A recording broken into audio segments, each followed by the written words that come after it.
Bonjour à tous, je vous invite à vous abonner à cette chaîne, à aimer, à partager, à commenter ces vidéos, c'est très important. C'est une manière de nous soutenir. Merci à vous tous. Mais d'abord, il faut que j'accueille mon partenaire du jour, Jean-Louis Tremblay. Bonjour Jean-Louis Tremblay. Bonjour Clémence. Grand reporter, journaliste au Figaro Magazine. Vous allez bien ? Très bien. Eh bien, on se tourne vers notre invité. Ligne droite. Très haut, il y a une place pour nos idées. Vue de haut. Bonjour Jean-Yves Le Gallou. Bonjour Clémence. Vous êtes ancien député européen, président de Polémia, animateur d'Immédiat sur TV Liberté, cofondateur de l'Institut Iliade, l'Institut Iliade qui signe donc cette collection Cartouche éditée par la Nouvelle Librairie. Et c'est dans cette collection Cartouche donc, que vous présentez votre nouveau livre, La société de propagande, manuel de résistance au goulag mental. Alors, un petit livre très très bien fait parce que, chers auditeurs, la propagande, on en parle tous les jours, mais avant de la critiquer, il est bon de la comprendre et de comprendre son fonctionnement. Et c'est là que votre livre est particulièrement intéressant, Jean-Yves Le Gallou. Peut-être vous pouvez commencer par nous parler de la naissance de la propagande moderne.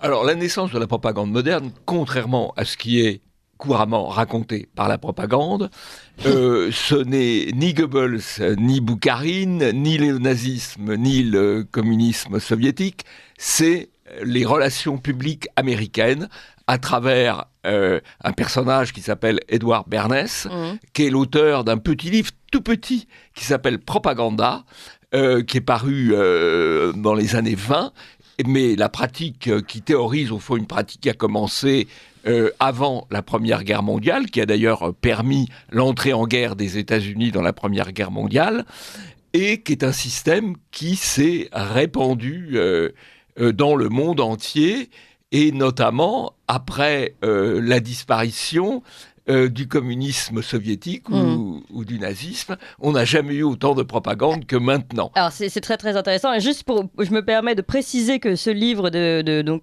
quel est son prénom de Bernays ? Edouard. C'est le neveu de Freud. Oui, en plus, oui, c'est très intéressant. Et il a fini centenaire. Oui, il est mort il y a quelques années. Oui. Le mensonge conserve. Le mensonge conserve, exactement. absolument. Et le sous-titre, je crois, de son livre Propaganda, c'est Comment manipuler l'opinion en démocratie. Absolument. Tout est dit. Ça, au moins, d'un certain point de vue, c'est honnête. Oui, voilà. L'objectif est clairement affirmé. Alors voilà, et c'est donc c'est évidemment ça qui est passionnant, c'est de se dire que finalement, on est loin du totalitarisme, la propagande totalitaire à laquelle on pourrait croire, que finalement, il y a attention, chers auditeurs, je sais qu'il y a une expression qui ne va pas vous plaire, mais vous-même, vous l'utilisez, Jean-Yves Le Gallou. C'est la faute de Jean-Yves Le Gallou, je ne fais que de le citer. Soft totalitarisme, c'est-à-dire ce goulag mental dans lequel sont les sociétés actuelles. Ben oui, parce que si vous voulez, je crois qu'il y a peu de sociétés où l'opinion, enfin les personnes peuvent se trouver plusieurs heures par jour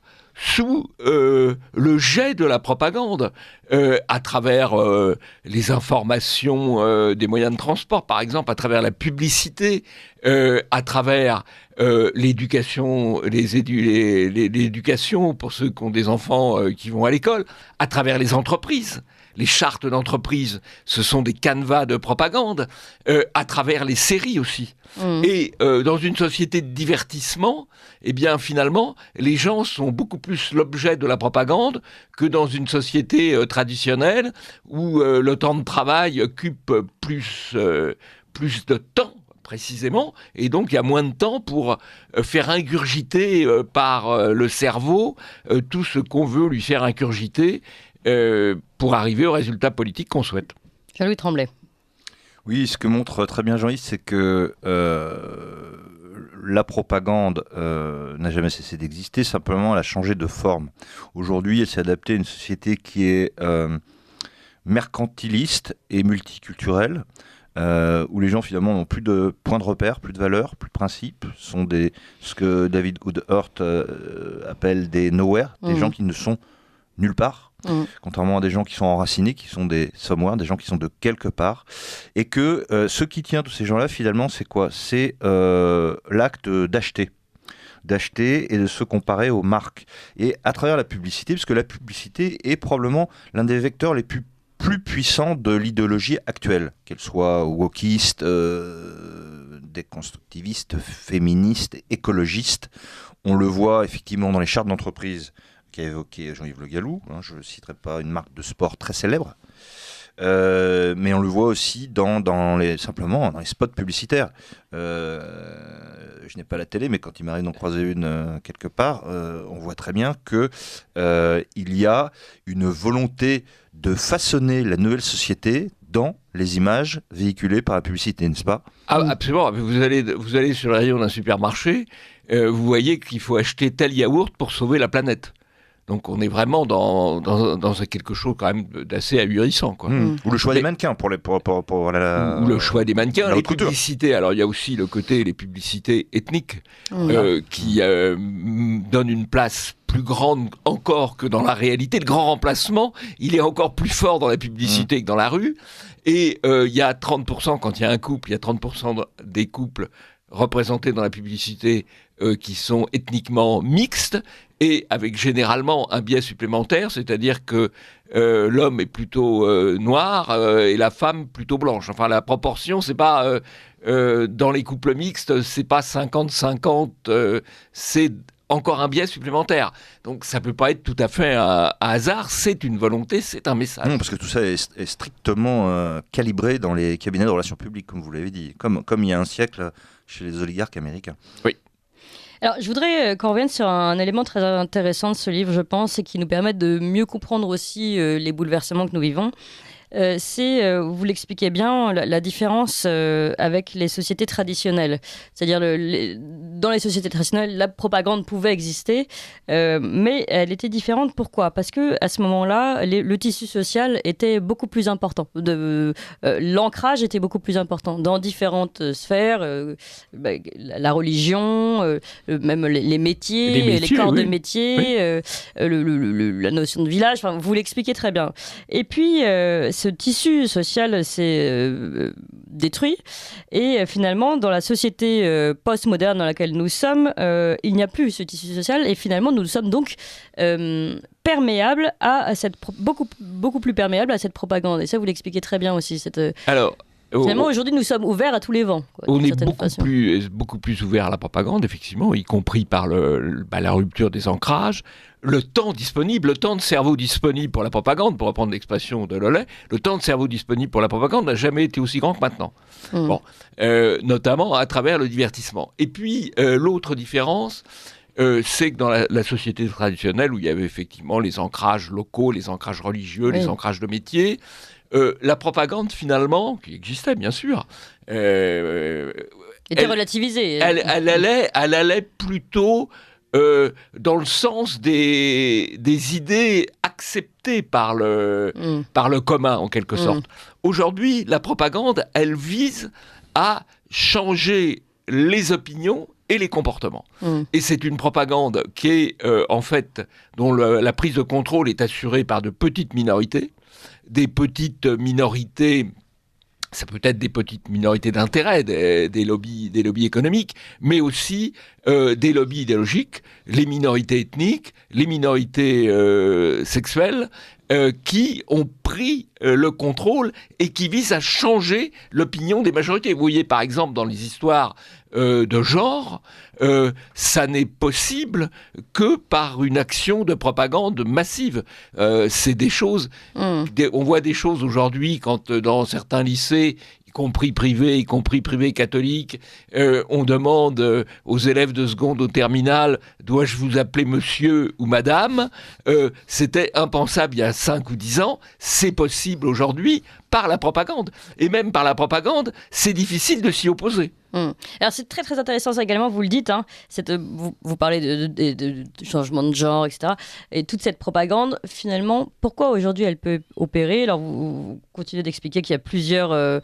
il y a l'évolution maintenant où la propagande est illimitée, alors qu'avant elle était très limitée, très peu diffuse, comme vous l'expliquez. Elle est consistait de 2% de notre PIB, elle passe par tous les écrans possibles, et puis peut-être le fondamental, c'est la fin de la règle de proximité. C'est-à-dire qu'encore une fois, avant, la propagande était ancrée finalement dans un territoire, et puis aujourd'hui, elle est mondiale, et c'est la même propagande au niveau mondial. Oui, alors ça c'est le... C'est-à-dire qu'on entend la même chose en France, en Espagne, machin. En tout cas, dans tout le monde occidental. Voilà. En tout cas, dans tout le monde occidental, on entend absolument la même chose. Et ça rebondit. ça rebondit. C'est comme, c'est pas du tennis, c'est du squash, quoi. Donc ça va, ça va très vite, ça va très vite, ça va très vite. Les uns montrant l'exemple aux autres, les uns citant les autres des autres pays. Et en plus, les gens ont tendance à dire un des éléments importants de la propagande dans les règles traditionnelles, c'est la répétition, l'orchestration. Alors là, on a une orchestration formidable puisque ça vient de partout, quoi. Et donc, si ça vient de partout, bah, c'est vrai.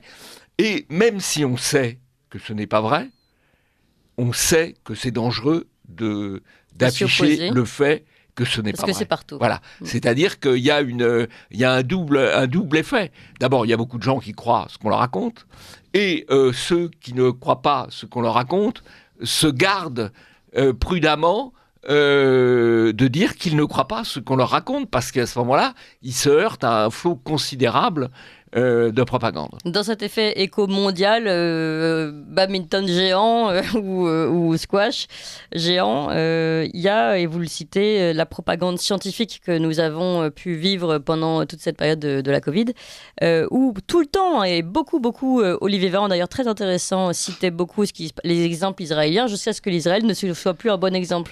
Mais on prenait toujours le pays qui avait de l'avance sur nous, jusqu'à ce que les chiffres ne soient plus intéressants à suivre. Mais il y en avait toujours un qui pouvait être cité. Alors, je crois qu'il y a quand on dit les scientifiques, que ce soit d'ailleurs sur le climat ou sur le Covid ou sur tout autre sujet, on emploie déjà un terme abusif. Oui. Parce que la science, c'est la controverse. C'est-à-dire que peut être vrai d'un point de vue scientifique ce qu'on peut librement contester. À partir du moment où on estime qu'il n'y a qu'un seul point de vue scientifique qui peut s'exprimer, aussi bien pour expliquer le réchauffement climatique que pour expliquer les moyens de lutter contre le virus ou l'origine du virus, on est sorti du domaine de la science. Par contre, là, c'est l'argument d'autorité. C'est l'argument d'autorité, et on fait effectivement un phénomène assez classique de transfert. On impose, on dit voilà ce que pensent les gens qui pensent en quelque sorte, les scientifiques, les experts, et donc c'est ce que vous devez penser, sinon vous êtes un idiot. Et les rares scientifiques qui osent dire autre chose ont des problèmes psychiatriques. Oui, absolument. Alors c'est assez amusant, j'ai vu là, il y a eu un prix Nobel. Oui. Je ne parle pas de Madame Ernaud, je laisse ça à Monsieur Bousquet pour son exécution. Oui, c'était le prix Nobel de physique. Le prix Nobel de physique. Il a eu cette formule assez étonnante, je trouve. Il a dit, c'est curieux, beaucoup de prix Nobel deviennent complotistes ou développent des idées aberrantes. Je dirais presque que c'est normal, parce que celui qui a un prix Nobel, dans les matières un peu sérieuses, que ce soit en biologie, en physique, voilà, c'est qu'à un moment, il a pensé différemment de la doxa scientifique de ses collègues, puisqu'il a trouvé quelque chose de nouveau. Et donc, c'est pas étonnant qu'après, il continue de chercher des choses nouvelles, éventuellement en faisant des fausses routes, bien sûr.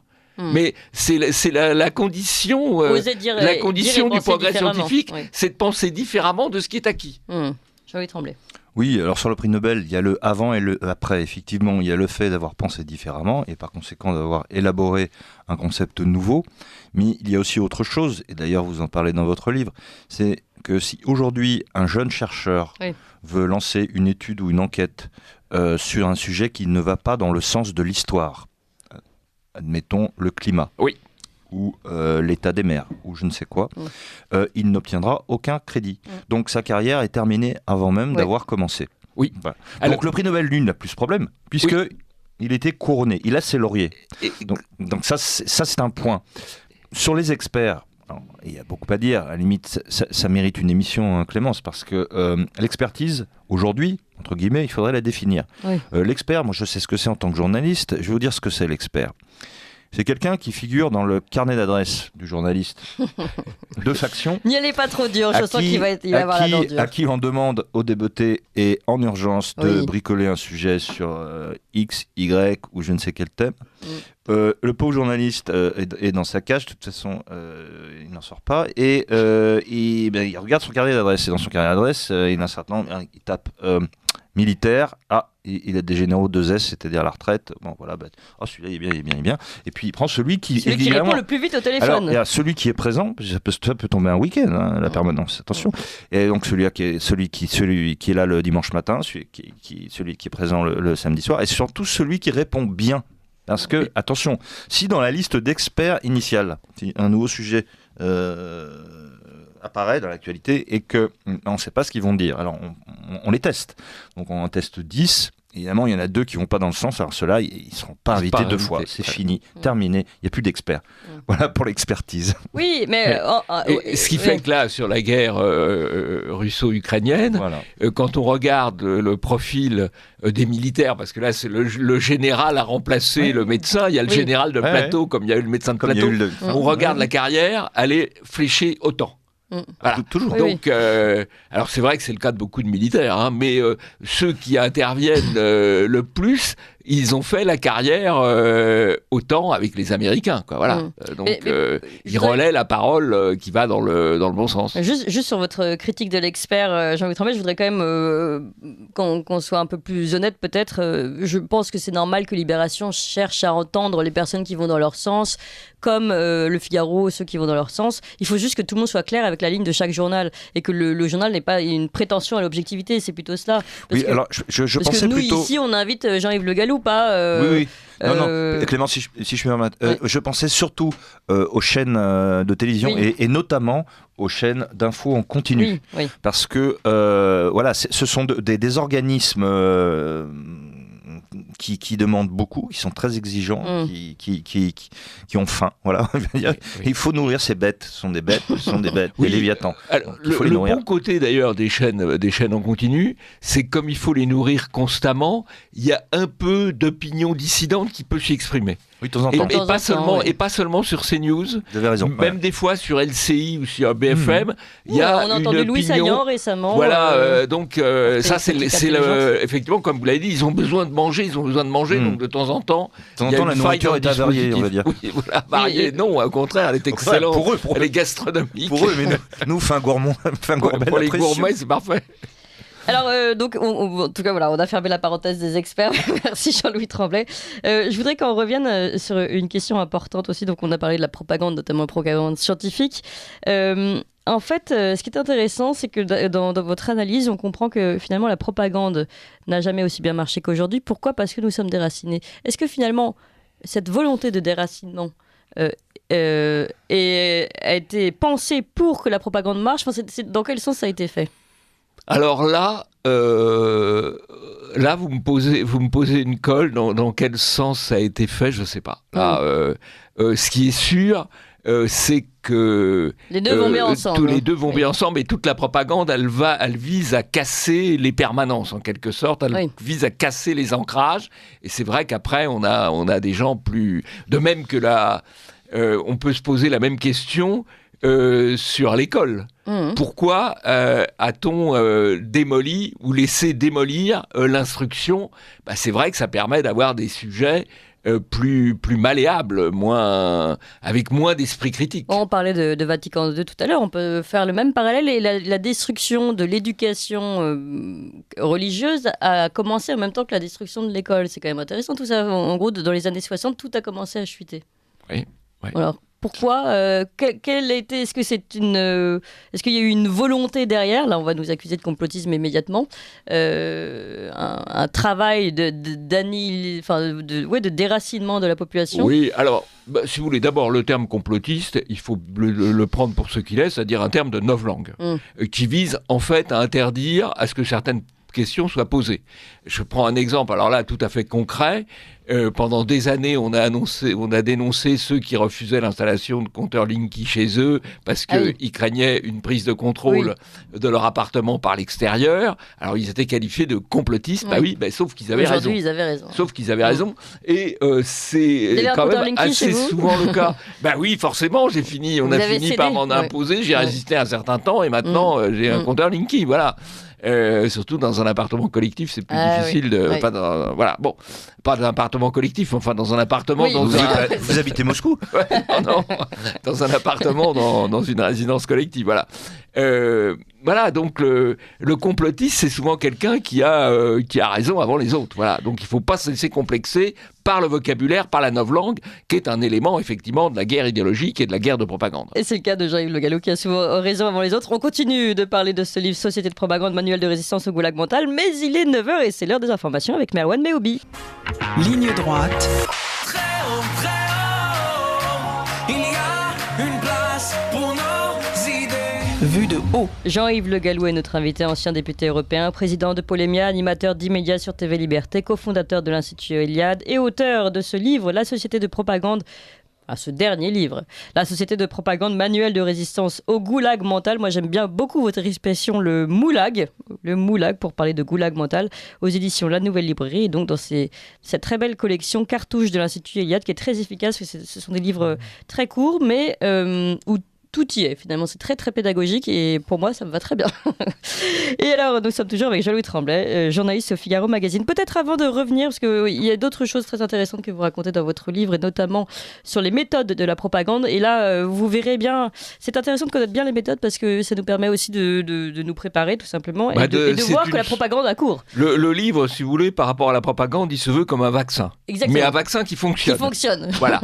Et qui peut même fonctionner et qui n'a pas d'effet secondaire. Au profit d'autrui, puisque celui qui est immunisé peut contribuer à immuniser autrui. Alors, on va tenter de vacciner tout le monde. C'est sans doute plus efficace que Pfizer. Oui, alors on va tenter de vacciner tout le monde, mais d'abord une petite réaction, parce que je vous voyais sourire, et c'est vrai que c'est une telle actualité. Le marché de Noël de Strasbourg, qui, à cause de la sous décision de la municipalité Europe Écologie Les Verts, aura une liste de produits interdits, tout simplement. Donc pas de champagne, alors ça vraiment ça me révolte.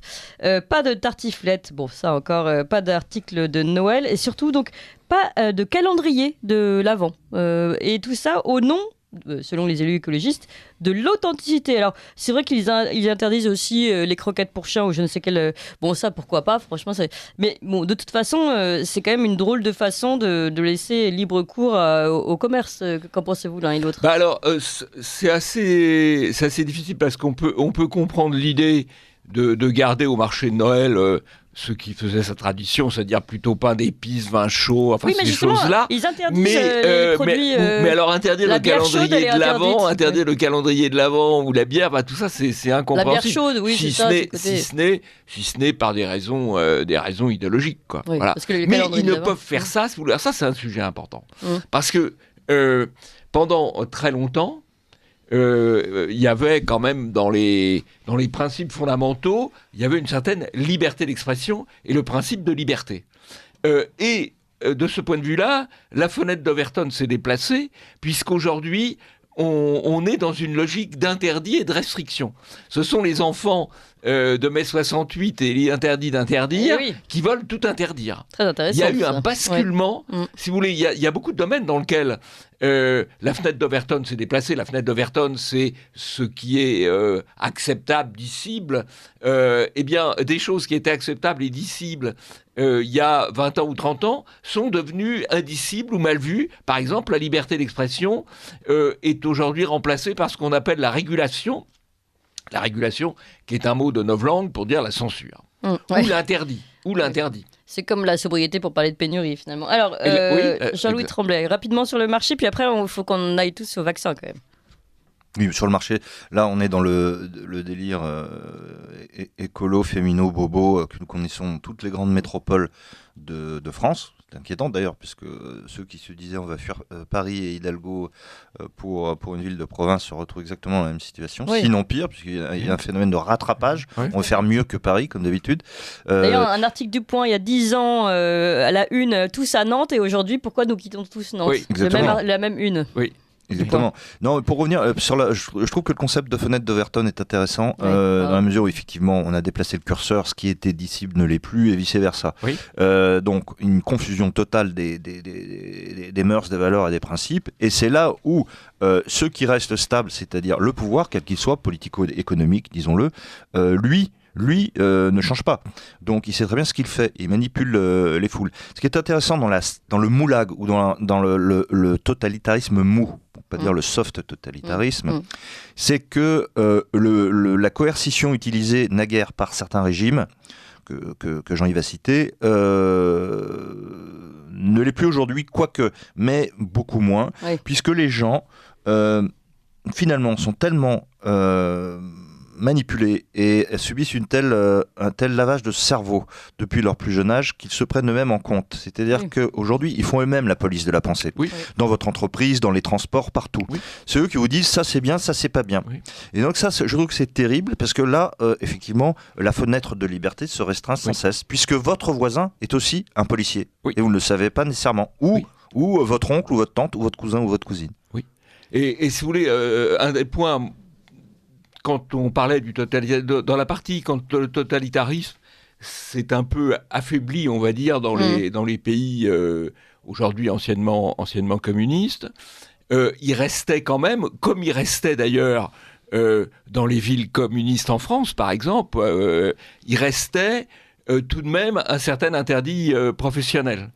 Vous avez le droit de penser cela, mais vous n'aurez pas d'éditeur ou vous n'aurez pas d'employeur. Or, aujourd'hui, ça s'est généralisé. C'est-à-dire qu'il y a une police de la pensée à l'intérieur de l'entreprise. C'est ce que disait Solzhenitsyn dans son discours d'Oxford.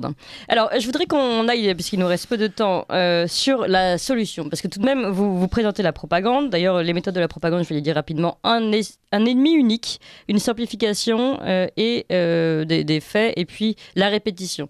C'est très intéressant parce que je trouve que l'ennemi unique, en tout cas, s'il n'est pas aujourd'hui intronisé par Vladimir Poutine, représenté par Vladimir Poutine, je ne sais pas ce que c'est que la propagande.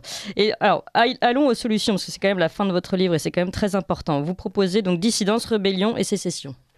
Alors, la sécession, elle doit d'abord être une sécession mentale. C'est-à-dire, il faut se prémunir soi-même de la propagande. Alors, comment ?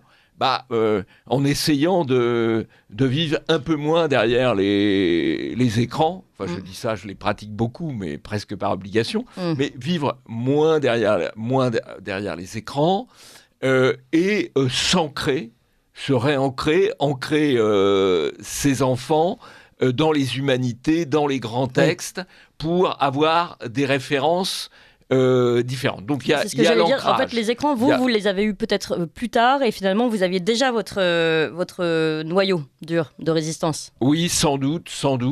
Et puis dans les écrans, on peut aussi choisir. Par exemple, dans les médias, on peut choisir les médias alternatifs, qui sont d'ailleurs des médias sans publicité. Oui. Ça, c'est quand même extrêmement important. Donc dans les écrans, les médias sans publicité. Et puis plutôt préféré, parce que c'est assez intéressant quand on lit la publicité. La publicité, ça vise à quoi ? À l'acte d'achat. Mais l'acte d'achat, il prend du temps par rapport à l'acte qui consiste à faire du sport, qui consiste à marcher, qui consiste à lire. Et donc, la publicité en elle-même, elle change le comportement. Et donc, il faut essayer de s'abstraire de ça. Voilà. Et vous proposez plusieurs types de sécession. Alors, la sécession médiatique, vous l'avez dit, territoriale. Qu'est-ce que c'est qu'une sécession territoriale ? Le recours aux forêts ? Oui, un peu le recours aux forêts, en tout cas l'éloignement des grandes villes. Mais c'est vrai que maintenant, même les villes moyennes sont touchées. Voilà, sécession territoriale, sécession politique, c'est à peu près évident. Voilà. Et votre dernier chapitre, donc, redéplacer la fameuse fenêtre d'Overton. Est-ce que vous pouvez nous expliquer ce que c'est ? Alors, encore une fois, la fenêtre d'Overton, c'est une fenêtre qui se déplace en quelque sorte sur des roulettes.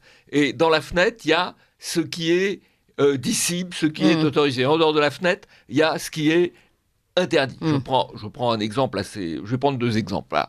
Dans le domaine de l'immigration, avant, on considérait normal que les frontières soient défendues et que les clandestins soient renvoyés, ne puissent pas rentrer. Aujourd'hui, on considère que tout individu qui est rentré doit pouvoir séjourner. Ça, c'est un déplacement absolument majeur. En matière de mœurs, au début, quand on a parlé du mariage entre deux personnes de même sexe, ça paraissait un gag. Aujourd'hui, si vous le critiquez, vous êtes homophobe. Voilà, ça, il y a beaucoup de vocabulaire diabolisant. Des éléments de la propagande, c'est le vocabulaire diabolisant. Donc, comme vous ne voulez pas être homophobe, vous Alors, abstenez comment de on fait parler. pour la Maintenant, redéplacer? vous pouvez même être transphobe. Mm. Vous pouvez même être transphobe.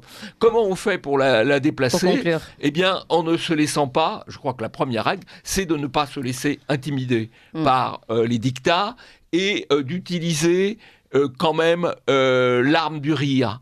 L'arme de la parodie. Vous voyez, regardez par exemple quelqu'un comme Sandrine Rousseau, elle est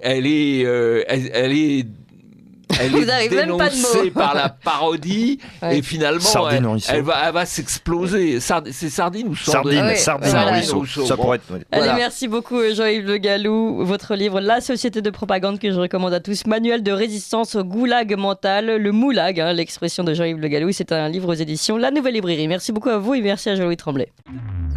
Vous appréciez cette émission? Alors aidez Radio Courtoisie à en produire d'autres en indépendance totale. Rendez-vous sur soutenir.radiocourtoisie.fr. Merci d'avance.